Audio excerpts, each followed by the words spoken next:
Good afternoon, everyone. This is great. So glad to have so many of y'all with us today for our biannual Sister Stories. I think most of y'all know the history on this. We have invited two women from our congregation to share their faith journeys with you, and so that's what we're going to do today. I'm Neely Barnhart, moderator of PW this year and next year, and just very thankful for the great program committee that we have that's headed by Carol Collier that pulls all these great programs together. So we're very happy to have everybody here. A couple of things.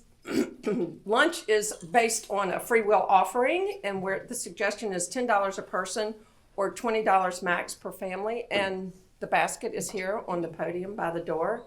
Also, in the back left corner, my left, there is a station after we're finished. If you would clear off your table and put somewhere in plates and things over there, that would be very, very helpful. So, excuse me, the first speaker this afternoon is going to introduce herself, but I get to introduce her a little bit because I've known her a really long time. This young lady has been involved in a church all of her life, as long as I can remember. Rick and I had the pleasure of knowing she and her brother growing up at our church in Roanoke, Virginia. And we were the weird candy people because we had acolytes and we sat on the same pew with them. So we would always put Lifesaver for them when the acolytes came in. So Rick and I were always the weird candy people, the people who always had candy for the little kids. Anyway, she is a very interesting woman, a very fun person to be with, and she has accomplished great things in her very short life. So I would like to introduce y'all to Lucy Travers.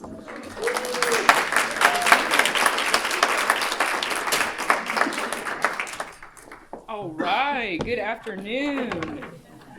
Thank you, Neely, for that introduction. It's a pleasure to be with you all, speaking on behalf of the Sister Stories. Can you all hear me? I'm going to have to train myself to stay right here, which is going to be a task. Okay, I will try. Is this better? That's better. Okay. All right. I'm like Derek. I like to move around, but I'm going to stay right here. So obviously, I've been told that the goal of this is both to share my life story while simultaneously sharing my faith journey. So I'm going to work chronologically here and just kind of work through the phases of my life. I hope to highlight a couple challenges in each phase and just kind of talk about how I got here. So starting with my childhood, obviously, as Neely mentioned, grew up in Roanoke, Virginia. This church has a lot of weird Roanoke connections, I'm learning.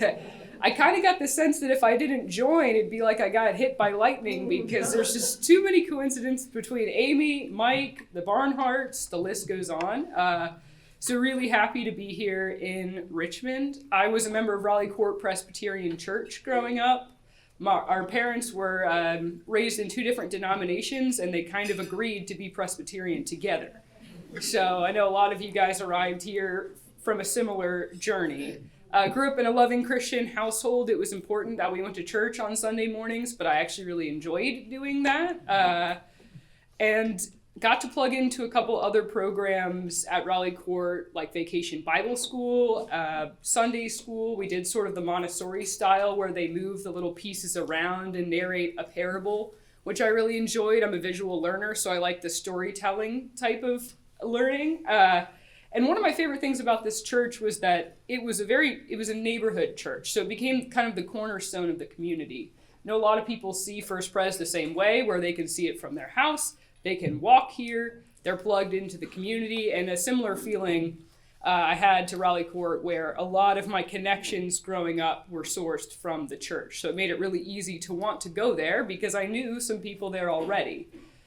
So moving into my youth faith, I loved a youth group as a member of Raleigh Court, and I've got to continue that, obviously participating with the youth group here. I became a youth leader, which was sort of a thing that we created while I was there, where the Bible study portion of youth group, they asked teens within to present on the scripture of the day and kind of share their personal reflections about it. So that was my first time sort of making my faith my own, and a very vulnerable space to be in, because you are sharing with your peers who you're going to see at school on Monday about what you think about the Bible, which is a really fun space to be in, but really important to me in my development of my faith. Also started at this time to plug into some individual practices like devotionals, journaling. I really enjoy the arts, and that's a unique thing about me. As I will explain later, I am an engineer, so a lot of people, it's confusing that I also like to draw and write poetry and do things like that. But that was a way that I found to connect to my faith. Really enjoy reflecting on something and just putting pen to paper and seeing where it goes. So that's a unique fact about me. Also started to get into my prayer life at this time, right? And learn more about what it can look like to have a conversation with God, which varies for everybody, but a really cool kind of learning process as a youth. I will also say that the church community of Raleigh Court was really active, like First Pres is, in terms of outreach. And I started to get plugged into things at this time, such as the HAT mission, which was the homeless assistance team. So we're picking up clothing and food throughout the neighborhood, and then taking it to a place to be able to support Roanoke as a whole. Also served with the West End, which is a local elementary school like we do here. I'm reading stories, going to participate with those programs. Also got to serve the community in a unique way. My brother's actually sitting over here, so that's who I'm referencing. But our family, and this was more of his birth child and my parents, started what we dubbed the Travers Classic, which was a charity Frisbee golf tournament housed in our backyard and the surrounding 5 backyards, with a very detailed map that my father and I drew. And the goal of this was to further raise money for the program within the church that would then provide meals to those in the community. So raising thousands of dollars. Each one of these events we held in August. Really fun time. We have t-shirts, and I think our website's still active, maybe. But yeah, a really cool program that we developed to really embody that outreach. I will say too, plugging into the community as a youth within the church was really important. Participated in progressive dinners, which I think we do similar things here, where you travel from house to house and you get to meet folks that are willing to host. Also lock-ins, which whoever got smart enough here to say it's epic night and you go home at 10 p.m., props to you, because when I was there, it was you stay until 6 a.m., 7 a.m., and your parent comes and you didn't sleep at all and you're just cracked out on sugar, and it's a lot of fun. So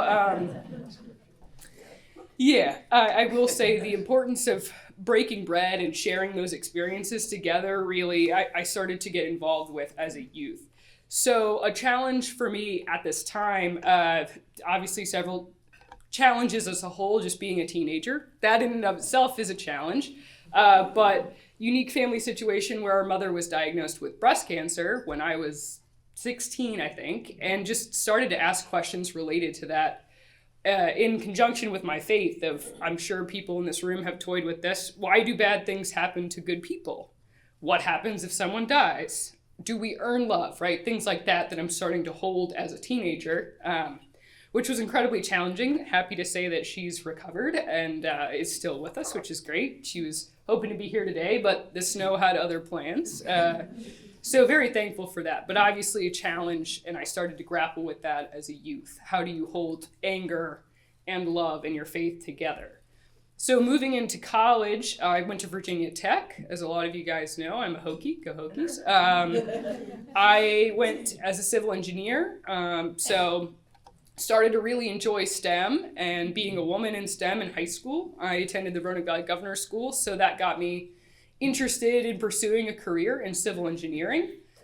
So Virginia Tech seemed like the best place to do that. Obviously, it's a really great program nationally, and I knew that oftentimes college is where people lose their faith, right? Maybe they regain it later in life, but it's a hard chapter to try to maintain.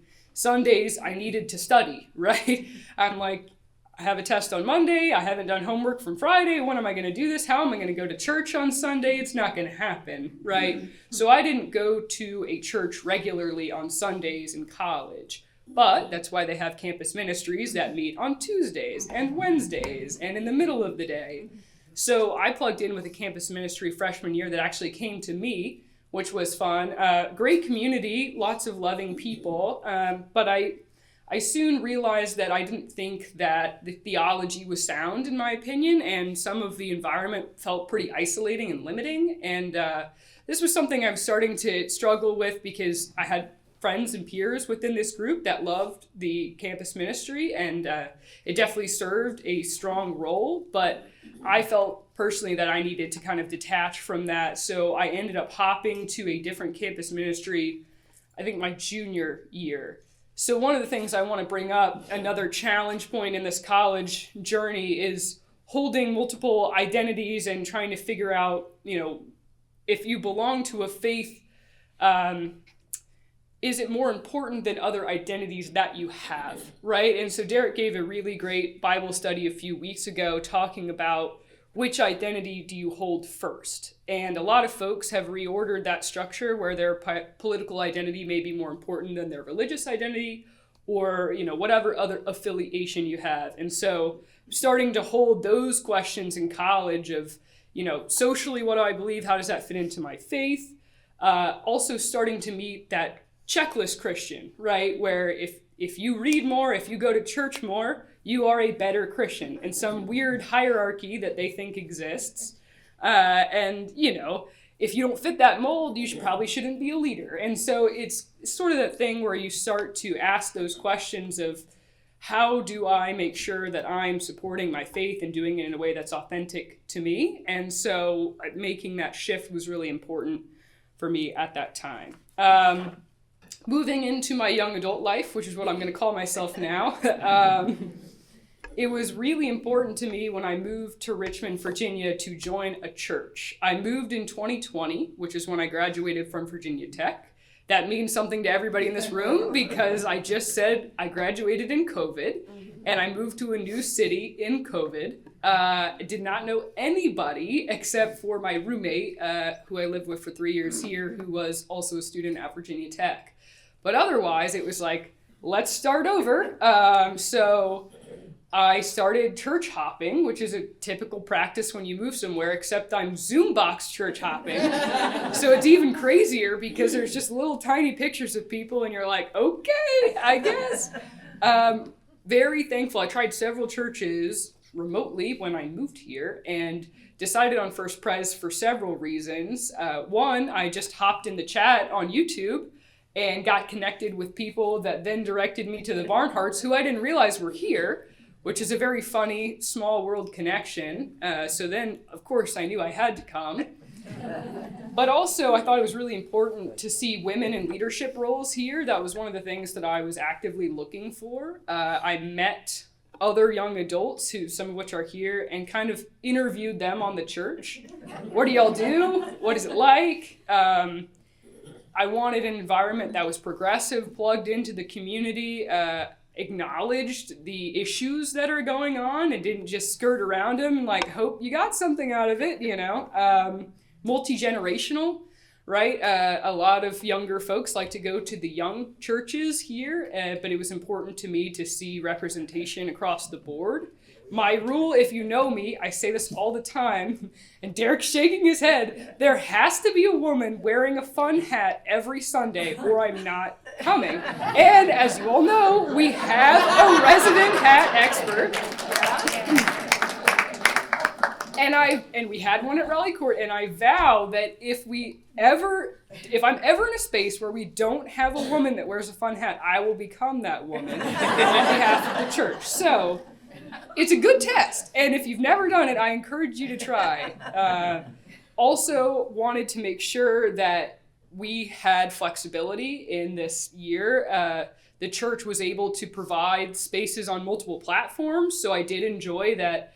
We're active on YouTube. You can watch recordings of our sermons. We have a social media presence, because it really does matter to me, both as a young adult, but as somebody that knows that we need to be widespread and reaching. And so if we're not doing modems, I guess, or modals, what am I trying to say? Then we're not reaching as many people as we could. And then obviously just Roanoke connections and other things. So I joined, I guess, January of 21 officially. And since I've been here, I got to plug into several ministries. Being a civil engineer, like I said, obviously somebody found me immediately and was like, we have a property committee. It's awesome. You should come there. So I served on the property committee. I also have been working closely with the capital improvements working group and kind of the original brainchild of that, just doing some fun engineering, as you will. That's the part that's fun because we didn't have a budget yet. So you get to just imagine what it could be like. And I'm sure I will get tied back in when there's a budget and we're actually doing some construction. But I've also really enjoyed some other outreach opportunities that we have here, including RISC. I have been involved with RISC now for 3 years. Was very active for last year as a team leader. Now I'm on Mike's group as a network member. And I think that's really important because, you know, Richmond has been very eye-opening for a lot of reasons, and the social justice aspect is one of them. Obviously, I have actually, unfortunately, now seen firsthand gun violence twice on my project limits. So that's been a unique viewpoint to have, working and building the infrastructure that people use every day, puts you in spaces close to these neighborhoods that we may not be as familiar with. So that's been something that I felt called to do, and I think is really important that our church is active in, and hoping that with some different leadership and some more opportunity to become further involved with the community, that we will make progress, because it's been a rough couple of years with the same topics, as many of you all know, because they are still not resolved. So we are going to kind of continue that fight. Some other things that I've loved about First Pres has been this Dinners for 8 group. I know a few of my Dinners for 8 people are in here. What a fun way to just get together and break bread and enjoy that space. I've loved getting to go to people's houses, showing off some of my culinary skills. I do love to cook. I babied a sourdough starter. Now let me say, I'm going to put myself out here because I had a starter before that was at the very back of my fridge in a mason jar, and I also had a container of eggnog in a mason jar from a coworker, and I accidentally fed the eggnog and killed my sourdough starter. So I wouldn't say that I'm like a bread expert, but I'm getting there. And so I made my first successful round of sourdough for the Dinners for 8 group, and made a butterboard, which was a big hit. For those of you who don't know, butterboard is just like charcuterie, but instead of cheese, it's butter. And then you put things on it like chives and honey and walnuts and whatever. Sounds good. So I've really enjoyed that. I think it's an important group for our church to keep continuing to support, because it's given me an opportunity to meet people that I probably would not have gotten the opportunity to meet if it weren't for Derek. I think Derek was in charge of making the group, so you can take that up with him. But obviously right now, some of the challenges that I face are just time management in terms of faith and personal life. What I do is extremely stressful, and it is demanding both of my time and my energy. A lot of you all went to my bridge building class this morning. I will be teaching session 2 next week, so if you didn't get to come, please come. And I wore my PPE jacket, so I've now changed into a blazer for this, but it's like holding 2 lives, and those who meet me outside of that space don't realize what I do, and vice versa. So it's really interesting, unique challenge to face, especially as you can see, I do not look like I build bridges. So being a woman in a male-dominated field has also been an incredible challenge. I'm usually one of about 100 people that I interact with every day, and right now we have 2 women. I'm included in that too, in 100. So it's been a really an interesting time and an interesting ride in Richmond to do this, but very grateful to be a part of this community and excited to see where it goes. Thank you.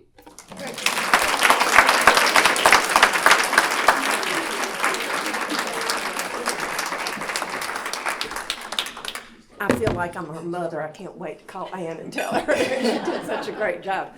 The first time I found out Lucy was in town was when Wilson was still here, and we were on the phone one day, excuse me, and he said, "You're from Roanoke. Do you know a young lady named Lucy Travers?" I said, "Yes, I do. And she needs to be at First Pres. We need to make sure we get her here."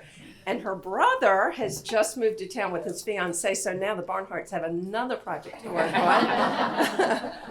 So we're glad you could be here today. Our next speaker, I had it right here. Here we go. Not going to tell you her name until later. She is a native, which narrows down the room considerably, I think. And she is retired from the healthcare organization. She's retired from being a healthcare organization executive. She and her husband have been married for 42 years. They have 2 grown children and 4 grandchildren, ages 1, 3, 4, and 5. All are girls, except for 1-year-old James, who so far is holding his own. In 2005, she and her husband joined First Pres and have been regular members of the Covenant class ever since. She's also been involved in adult ministries, small groups, women's choir, the Risk Network group, the Dismantling Racism group, Session, and PW, in which she's a member of Circle 7. She's going to share with us today a bit about her life that perhaps we don't know, including her faith journey, which she says she didn't know either until she was asked to consider sharing her sister stories. Please welcome Mary D. Allison.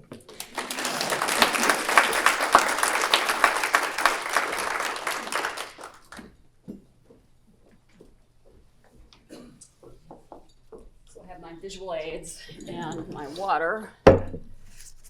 So you just heard the cool sister story, and now you're going to hear the old school sister story, focusing on the word old. I'm just so glad not to have to keep this a secret anymore.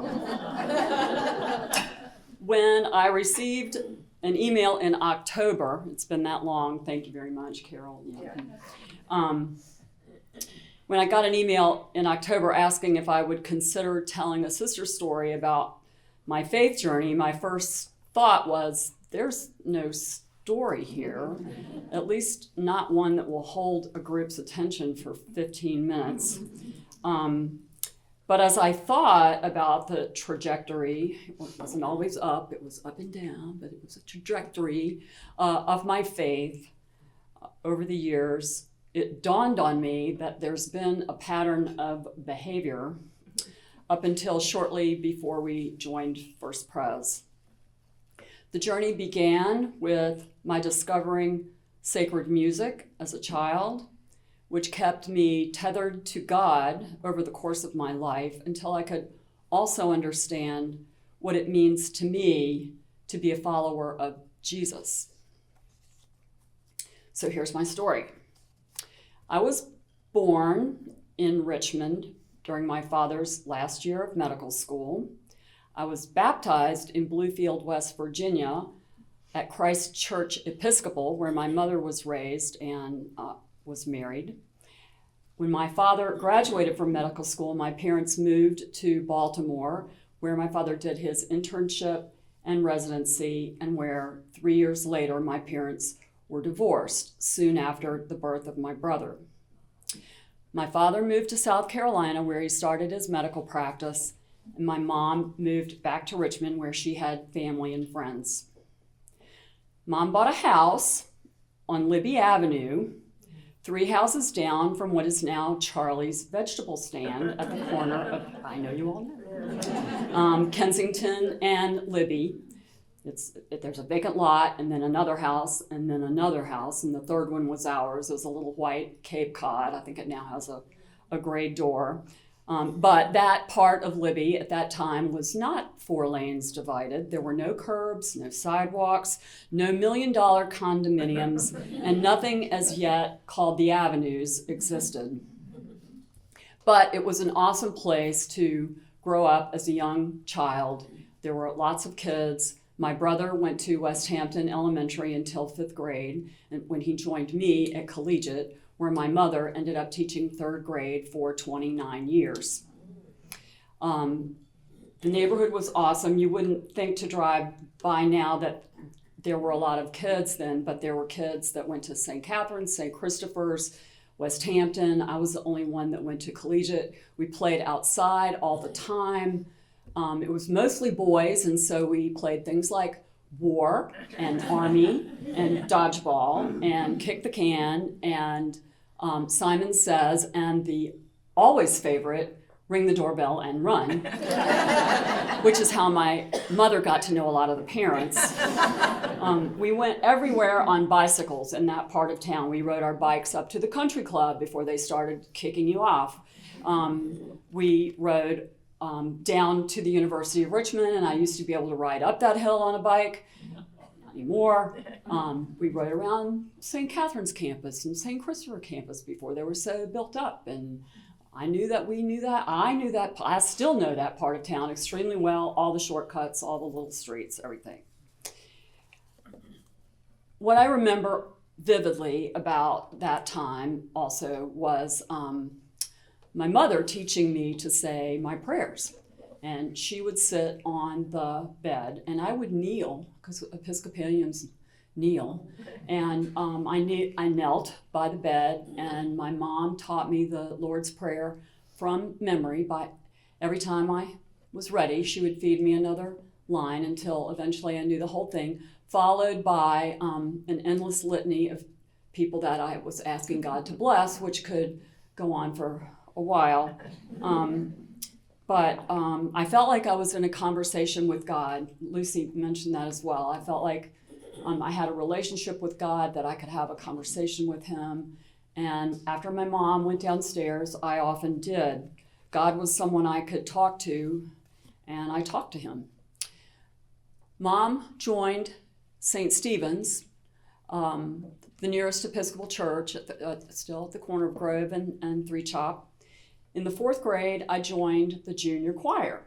Junior choir was for 4th and 5th and 6th graders. I rode my bike up there every Wednesday afternoon. Granville Munson was the organist and choir master, and I loved him. And one thing that I really loved about junior choir and Granville Munson was that for every hymn or anthem or piece that we sang, he would teach us something about it, either about the lyrics or the tune or the composer or some historical context for the piece. And he was also very good about pointing out what words in the piece really had to have a consonant, such as the word help. Consonant at the end. Enunciate, articulate. We know that, right, Martha? So, junior choir. In the junior choir, at the end of every year that you completed as a choir member, you got a gift. And I don't remember what the gift was after the first year, but after the second year, you got a hymnal. And this one was new when I got it, and it looks pretty bad now. But and at the end of your third year, you got a silver Celtic cross, which I still have, which could have run the church into some money, except that virtually everybody quit choir before the end of 6th grade. But I didn't. I stayed till the bitter end. I think they had to remind me that I had just graduated from 6th grade. It's important for me to mention here that by singing in choir on Sunday morning, it was difficult to go to Sunday school sometimes. It wasn't why I sang in the choir, but it was definitely a plus.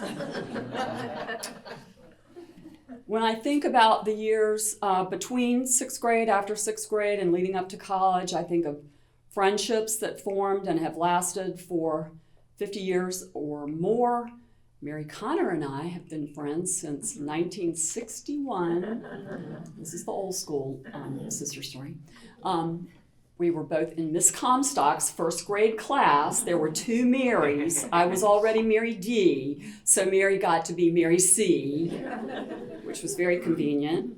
But I think of, in middle school and high school, I think of friendships that formed that have lasted forever. I think of sleepovers and cotillion and boyfriends, cheerleading, glee club, collegiate chorus, driver's ed, and a million experiences that had nothing to do with faith formation.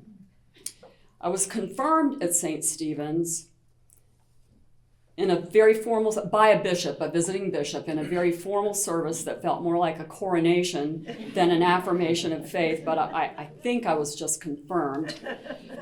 Those years were spent more on figuring out who I was than on what my faith meant to me. We still went to church. Mom made us go to church. We went to church. It felt good to have a place to be still and think about things outside myself. My hymnal was still my good friend, but I still avoided Sunday school. When I went off to college, I had no idea what lay ahead. I was ready to get out of my mother's house. All of a sudden, it seemed so small, and I was ready for what came next for me. I went to Hollins College, a small private women's college outside of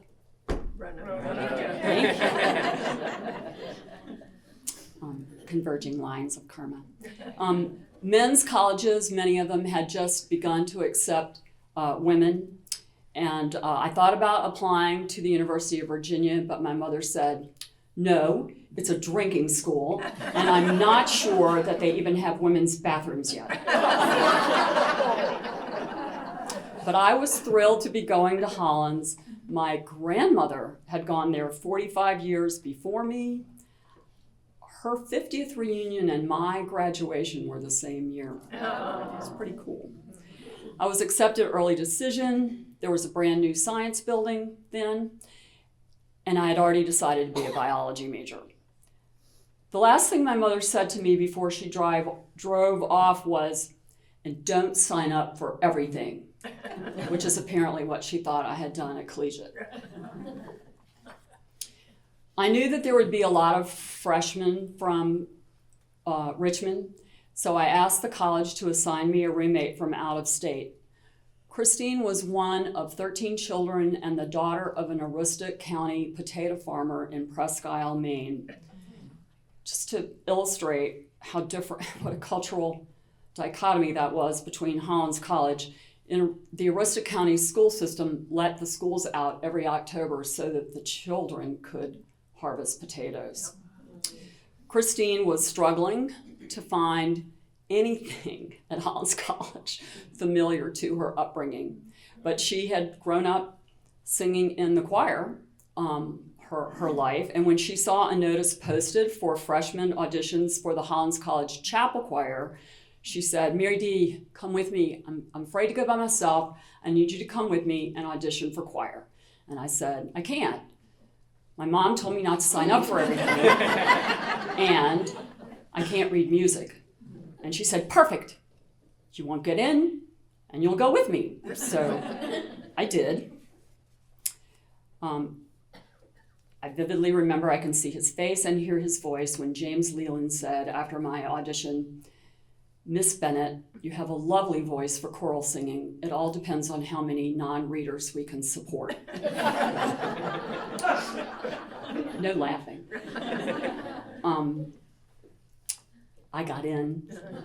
Christine did not. I felt awful. It did not affect our relationship. We roomed together freshman year and half of sophomore year before she went on Hollins Abroad. She went out and found all the freshmen with diverse geographic backgrounds, and she formed a friend group, which is largely in touch today.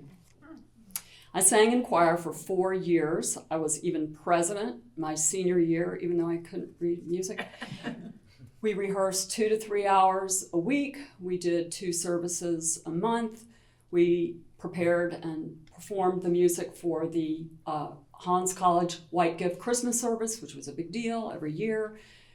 We sang with men's choirs from neighboring colleges and universities, including Davidson and the University of Richmond. We even sang one Sunday at Bruton Parish Church in Williamsburg. The music was literally heavenly. I was singing with women who knew what they were doing. I loved it. and they were some of the happiest years of my life. Today, when I walk into that chapel, I know God is there. Water break.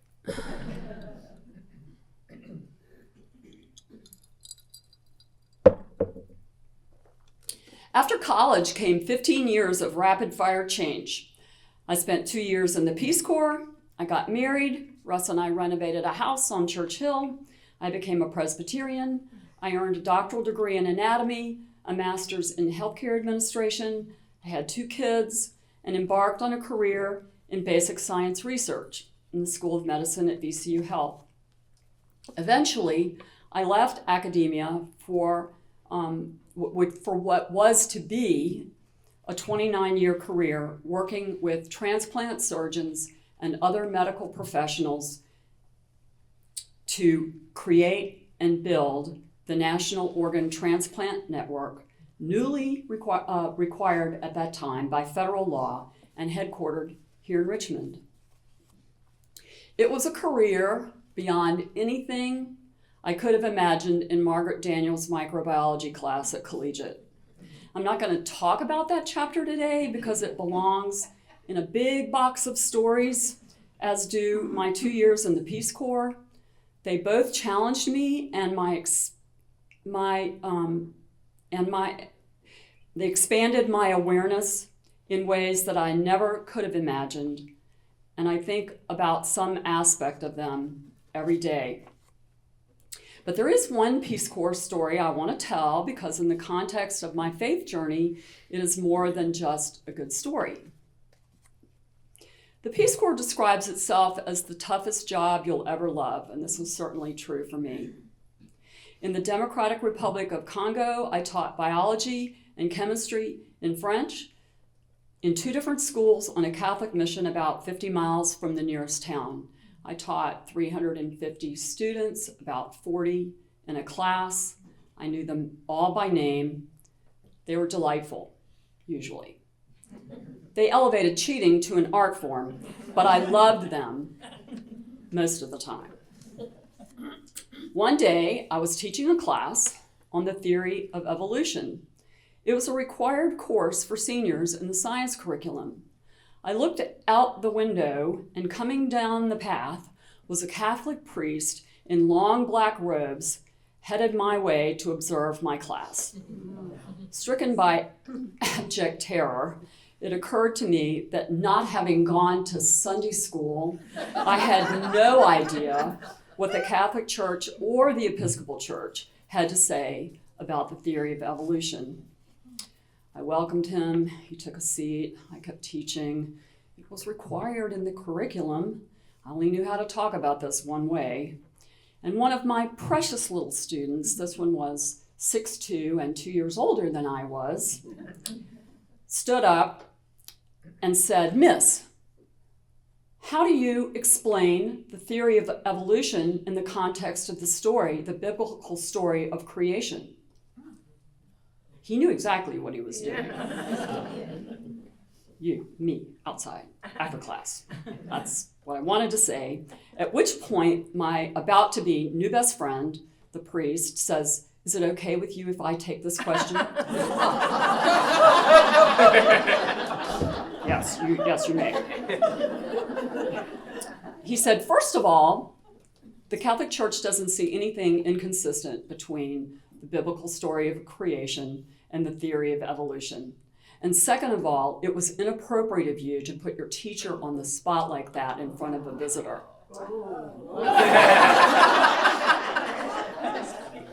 It's a great story all by itself, but it also represents a time when I began to see that Scripture can be read through different lenses, and that there are people in the church that can help you with that.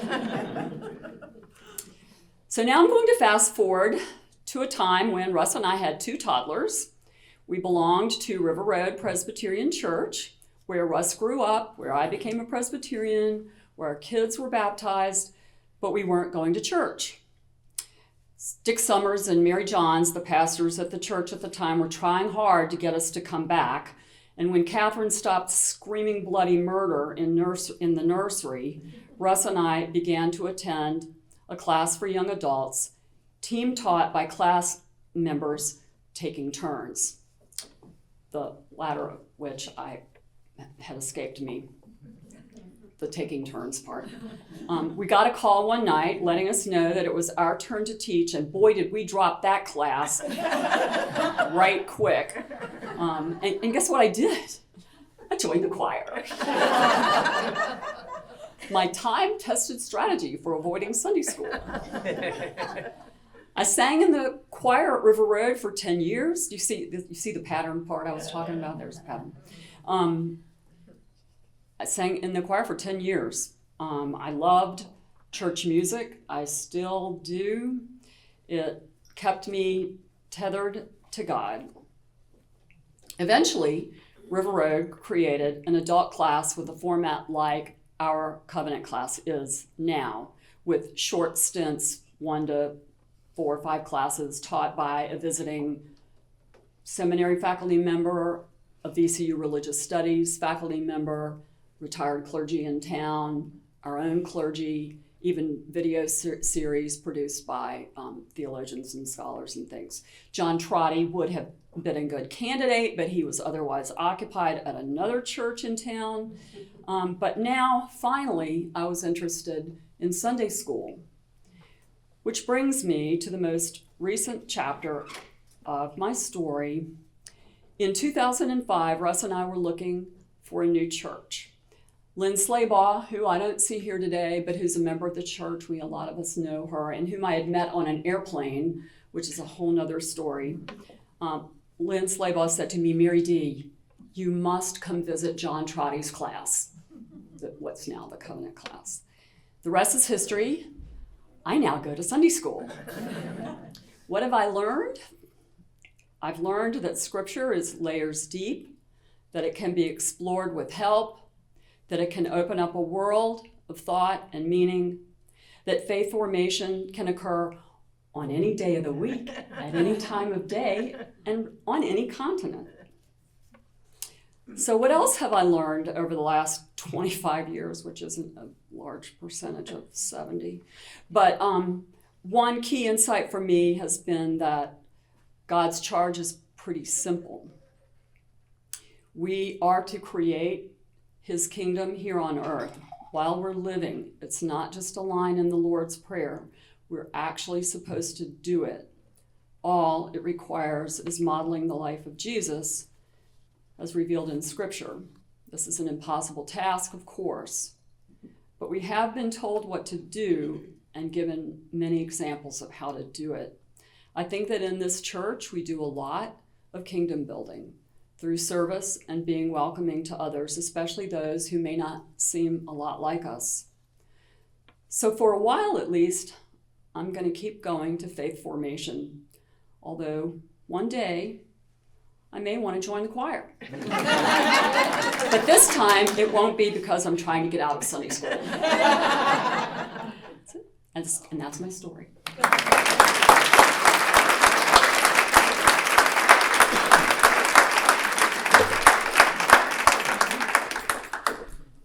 Just puts a smile on my face. I love hearing both of y'all's stories today. Thank you so much for sharing. And now I realize why it was so important in Mary D's introduction. She said that she and Russ are members of the Covenant class. So again, thank y'all so much for being here. The free will offering is here, and if you would just clear off your table and put your dishes back there, we would all appreciate it. Thank you so much for being here.